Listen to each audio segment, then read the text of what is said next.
the awareness of God's presence, let us pray. Father, Mother God, we give thanks for this opportunity to be open to the awareness of your presence in this moment.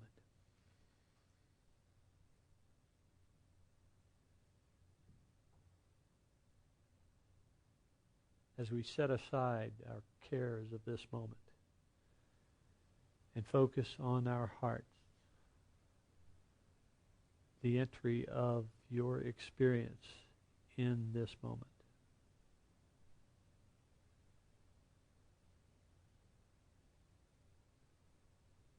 Feeling your love move through us, fill us, transform us.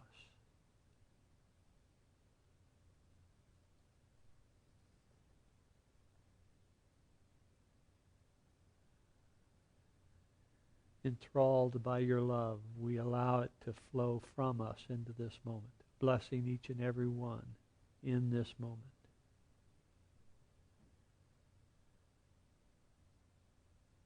We see your love illuminating this moment, being reflected from each and every aspect of our experience. And we give thanks.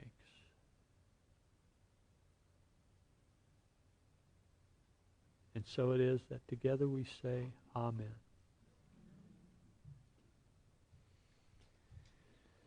Well, good morning.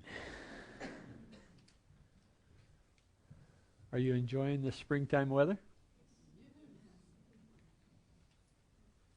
Don't get too used to it. I mean, we're still going to have winter. Hopefully, we're going to have some winter.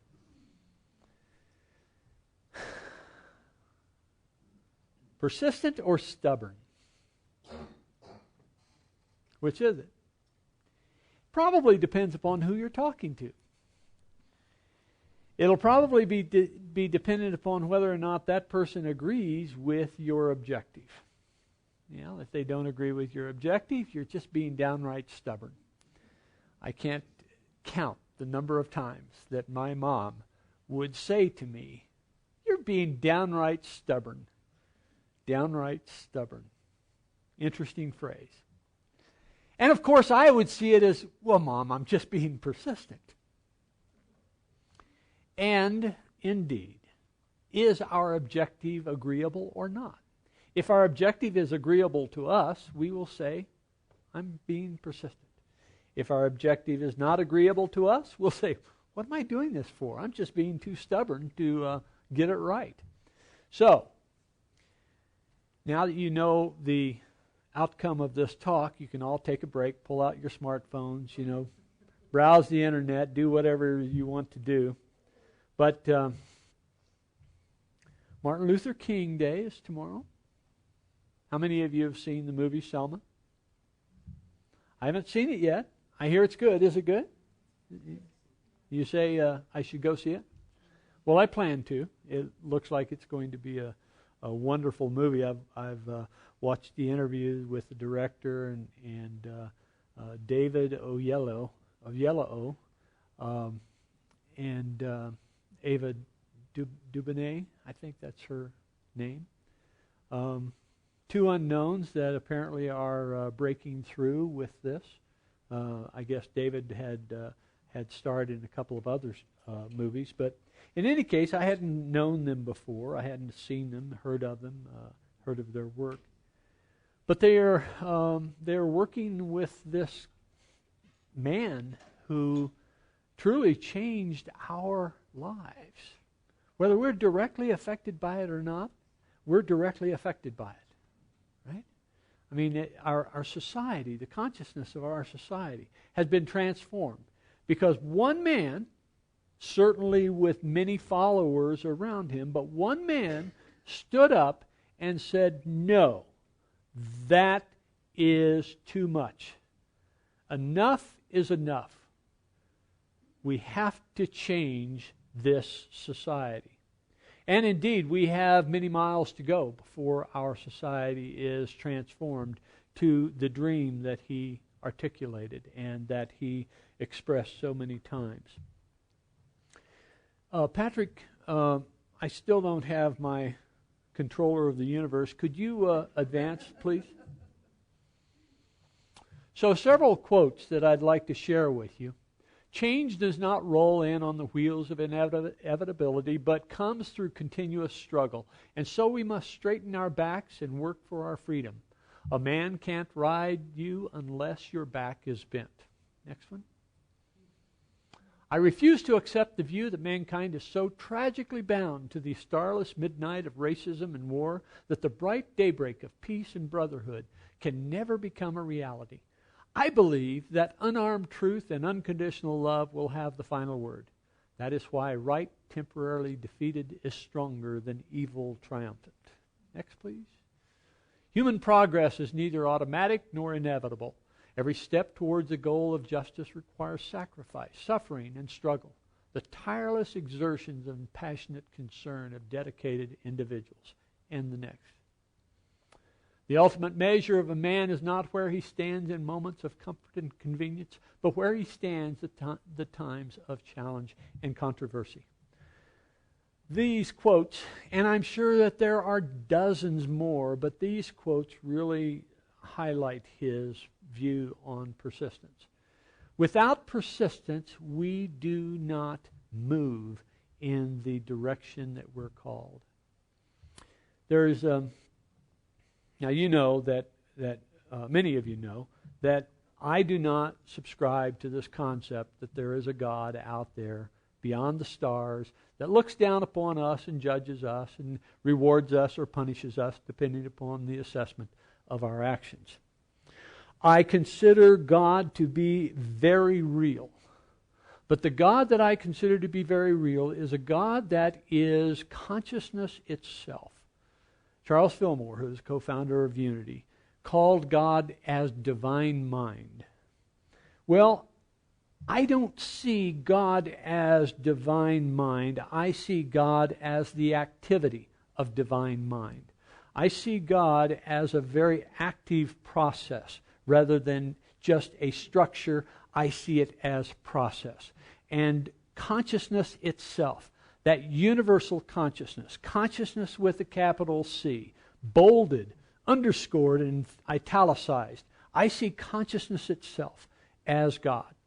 And in that conception of God, I see there is, for each and every one of us, there is a role to play. If we speak of a musical score, we each have a harmony line to sing. If we are talking about an underlying vibration, which is as close as I can conceive of God, I see consciousness as being that underlying vibration of which we can either come in harmony with or we can be in dissonance with. And the harmony or the dissonance is going to determine whether or not we are feeling fulfilled, whether or not we are feeling answered in this moment. So this process of having a purpose is really about having a role to play in this musical score that is experience. And I feel that there is, I know that there is a role that each of us has in that harmony. Well, so if we have a role, then how do we know? How are we brought forth to play that role? I suggest to you that there is a divine call. Something that sings to you, something that you feel the experience of, yeah, this is what I need to do. This is what I need to do. You know, several weeks ago, we had the burning bowl ceremony where the objective was to write down what we perceive to be the obstacles to our attaining that which we feel we need to attain. So the burning bowl was the preamble to the white stone ceremony. This white stone ceremony, hopefully during the meditation of the white stone ceremony, you received a name. It wasn't about doing this, but it was about beingness. It was about how to be in your life. And that divine name that was given to you in the ceremony, in the meditation, we followed that talk with a talk on commitment. How do we step into that way of being? We are so habituated to the other ways of being. How do we change what we have done, how we have been in the past, to be this new expression of the divine? Well, okay, so we follow up this white stone with this discussion of commitment. And now I want to talk to you about persistence.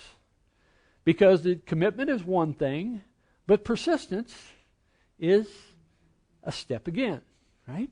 How many of you have been so committed to a particular thing and you realize 2 weeks down the line, oh, I don't want to do that, I'm going to go over and do this. So you give up what you thought you were so committed to and you follow something else. Well, I suggest that when that happens, that there is a very real aspect of your experience that is causing that. And that very real aspect is this part of consciousness which insists upon separation from God and from each other. And that aspect of consciousness, of course, in miracles refers to as the ego. And the ego is there to prove that we are separate and apart. And it uses all kinds of devices to do that, one of which is fear. Boredom is another. Distraction is another.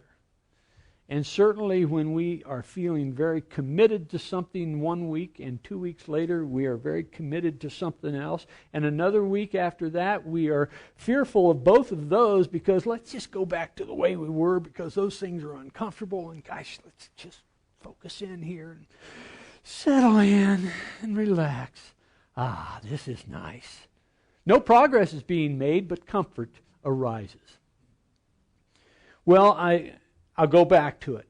That which impels you, that which draws you out into a new way of being, can very well be a divine call. And that divine call to be in this harmony in a new way, to be in this experience in a new way, is something that we must answer.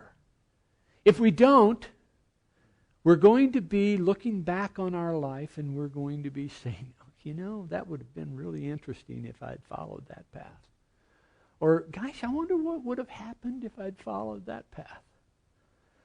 If you are responding to the call, if you are responding to that which drives you to a greater expression of who you really are, I would suggest that when you reach that point of contemplation and recall, that you're going to say, yes, yes, yes, yes, wasn't that wonderful? Instead of the regrets, you'll be celebrating.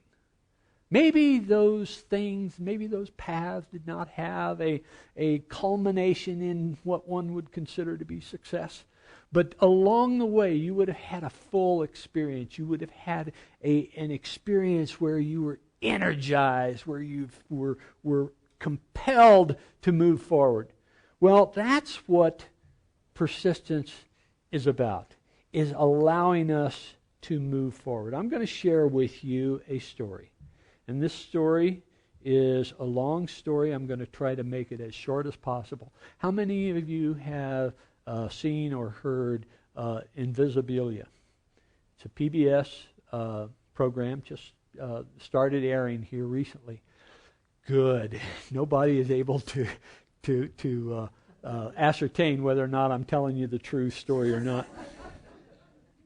Okay, so, and I did not see the broadcast, I heard the podcast. And it's a 22-minute podcast, and you can find it by going to, by Googling Ghost Boy NPR. And you'll come up with a podcast. Lulu Miller is one of the producers of this program. Ghost Boy. In the late 70s, there was a 12-year-old boy that had come home sick. And they couldn't figure out what it was. At first they thought it was a flu. And over the course of subsequent months, he started to lose functionality of his body. And it was not for another 2 years that they recognized and diagnosed this condition to be, I think it was Cryptococcus meningitis. And by that time that they had diagnosed it, he was totally incapacitated. He couldn't move. He couldn't speak. And the doctor said to the parents, what you need to do is you need to take him home, make sure he's comfortable, and there's nothing we can do. He will die. But make him comfortable as long as you can. Well, as part of that process, they established a regimen that every 2 hours the father would wake up and go and turn him as he was lying in bed. Every 2 hours, wake up and turn him. In the morning, they would get him dressed and they would take him to a skilled nursing facility for the day. And they would pick him up in the evening, and he would be sitting in his wheelchair, all drawn up, unable to speak, just vegetating. It was not until 10 years after the diagnosis that one of the nurses in the skilled nursing facility noticed that his eye movements were responding to what she was saying. So she convinced his parents to take him to another institution and have him evaluated for cognitive action.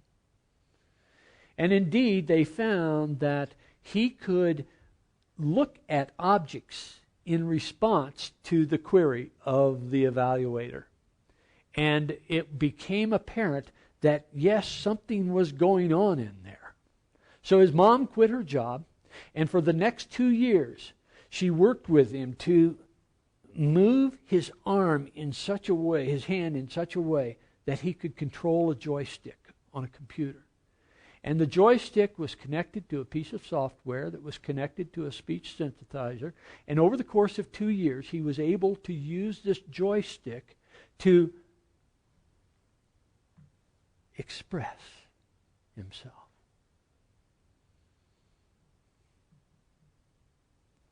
From his perspective, he said that it was in the neighborhood of age 16. Now, this was 2 years after diagnosis. It was in the age of 16 that he felt like he had walked out of an unfocused experience into one where he could focus very clearly.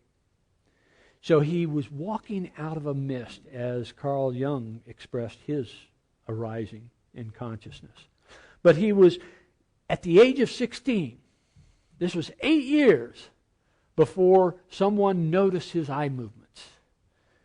They would wheel him in front of a TV and they would put in a videotape of Barney. And they would play Barney for 3 hours, 4 hours, 6 hours a day. And he grew to hate Barney so much.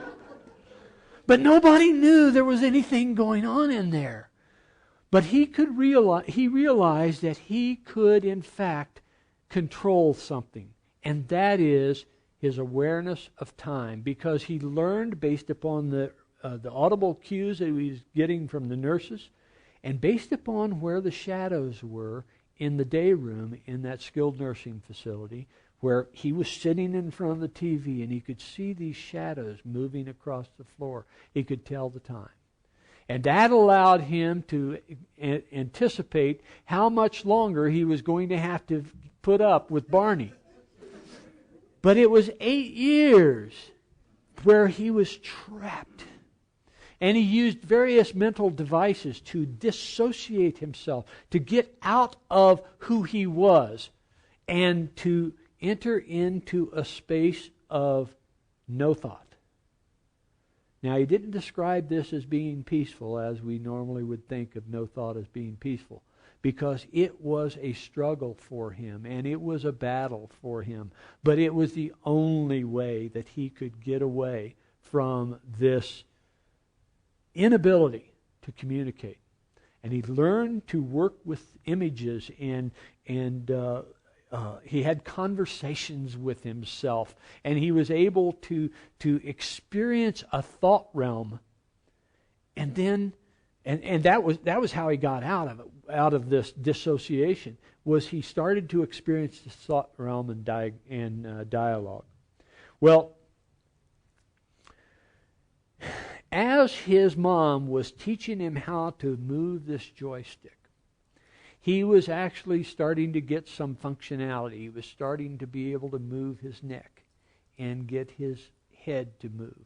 And later, his arm started moving. And so as she was helping him communicate, his brain was starting to reconnect these synapses. 2 years after he was able to communicate, 4 years after his mom had quit work, he got a job in a government office filing papers. Wow! What an experience! He was able to get out of this enclosed thing, and he was able now to communicate with others. He was able to do something and be of value to somebody, even though it was just filing papers. But soon after that, he decided it was time to go to college. And he went to college. And he got a degree, and he set up his own company doing web design. And while he was doing that, he met a girl. Now, he still wasn't able to vocalize, but he was able to communicate via his computer. And this girl really fell in love with him because of his humor and his ability to see things differently. She just fell in love with him. And they got married in 2009. Here he is, 39 years old. He is married. He has a company. And his experience included these 10 years of imprisonment without being able to do a thing. But he persisted. He persisted. He persisted. He wanted to give up. He wanted to die. But he had no choice, and he persisted. Now think about those times when you have something going on where, man, I really need to do this, but man, the money's not coming, the resources aren't there, the people aren't coming around to help. I'm here by myself doing this. Think about that. And think about Martin Pistorius, South Africa, who for 10 years he was imprisoned, unable to communicate. And over the course of the next 8 years, he was able to draw himself out. Certainly with others' help. We are not in this by ourselves. We stand on the shoulders of those who have come before us. We are reliant upon each other, regardless of the ego's intention to prove to us that we are separate and apart from each other and from God. That is not true. And when we are willing to answer the call, when we're willing to say yes, yes, yes, and continue to say yes, our experience will prove to us that we are indeed a vital part of that harmony of God. Patrick, would you give me thank you? And Jesus said to them, suppose one of you has a friend, and you go to him at midnight and say to him, friend, lend me 3 loaves of bread, for a friend of mine has arrived, and I have nothing to set before him. And the friend answers from within, do not bother me. The door's already been locked, and my children are with me in bed. I can't get up and give you anything. I tell you, even though he will not get up and give him anything, because he is his friend, at least because of his persistence, the friend will get up and give him whatever he needs. Next, please. So I say to you, ask, and it will be given to you. Search, and you will find. Knock, and the door will be open for you. For everyone who asks receives, and everyone who searches finds. And for everyone who knocks, the door will be opened. Is there anyone among you who, if your child asks for a fish, will give a snake instead of a fish? Or if the child asks for an egg, will give a scorpion? If you then, who are evil, know how to give good good gifts to your children, how much more will the Heavenly Father give the Holy Spirit to those who ask Him? I consider Jesus to be a master teacher. And I consider Jesus to be very skilled in being able to communicate with His audience. But His audience was not ready to hear about universal consciousness. His audience was not willing and able to hear about a God that is everywhere, including within, closer to you than your breath. And so I don't see this as Jesus saying that someone up there is going to respond, but rather Jesus hit it nail on the head and was implying that ask and universal consciousness will respond. Why is that? Why would that work? What makes that so accurate in explaining the dynamics of our experience? It's because universal consciousness is responding in such a way as to bring into harmony that individual consciousness that you are expressing. And that universal consciousness in its wave, and as you come into harmony with it, the resources will come, the resources will come, the resources will come, and you will experience. You will experience what you are called to do. Next, please. Calvin Coolidge said, "Nothing in this world can take the place of persistence. Talent will not. Nothing is more common than unsuccessful men with talent. Genius will not. Unrewarded genius is almost a proverb. Education will not. The world is full of educated derelicts. Persistence and determination alone are omnipotent.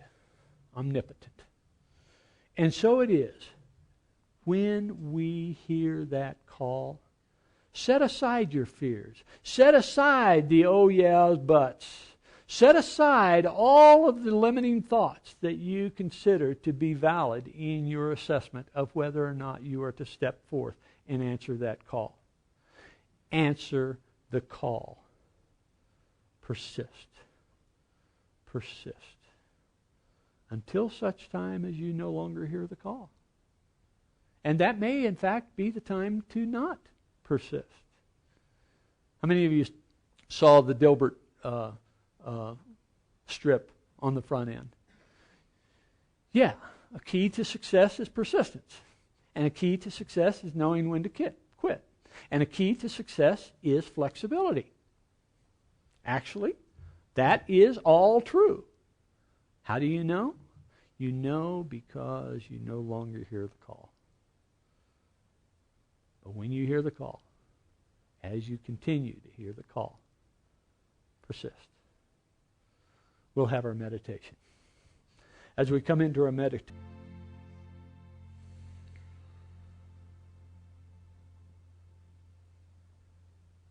as we breathe in and breathe out, allowing this moment to be the fullness of this moment without the baggage of other moments in the past or to come.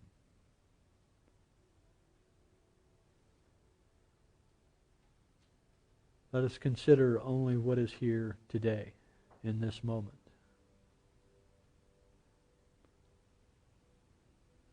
And in this moment, we are called to be, perhaps each in a different way,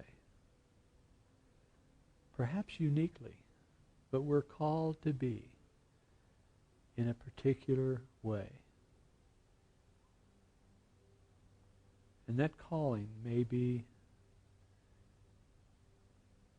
changing from time to time, but here, now. What are you called to be? Not what is your job description. Not what is your relationship. But what are you called to express that is divine?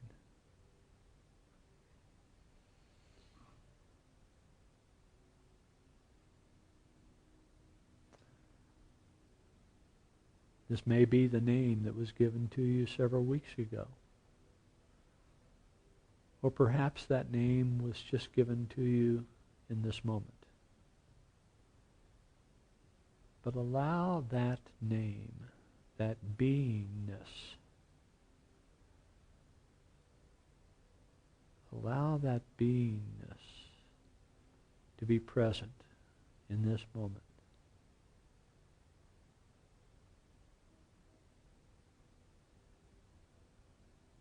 Feel how it feels.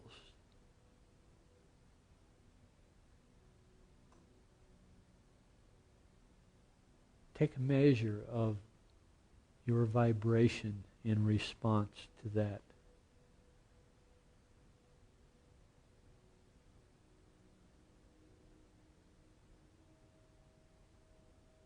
Is it patient?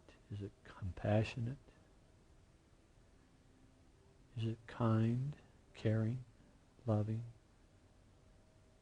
Whatever that way of being is, feel how it feels.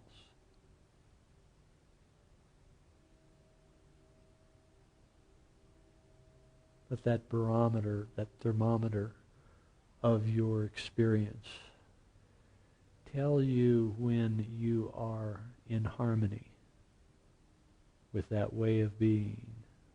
You'll feel it. You'll know it.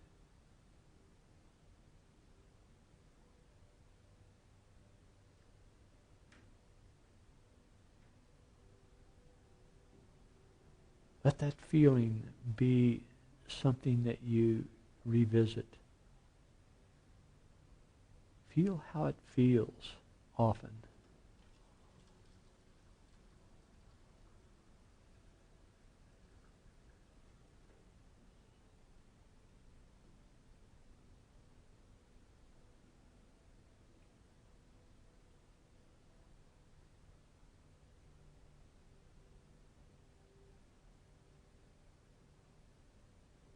Let that feeling be the basis upon which you experience this moment, any moment, as a means of determining whether or not you are on track, responding to the call, expressing the divine aspect of you that you are called to be.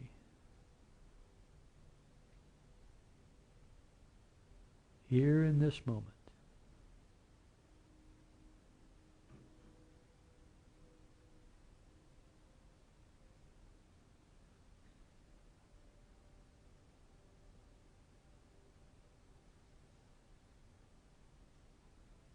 Be willing to correct your course if you find yourself off course. Be willing to revisit this experience, recalling your expression of the divine in this moment and correcting how you are being in each moment. Persist. Persist. Persist.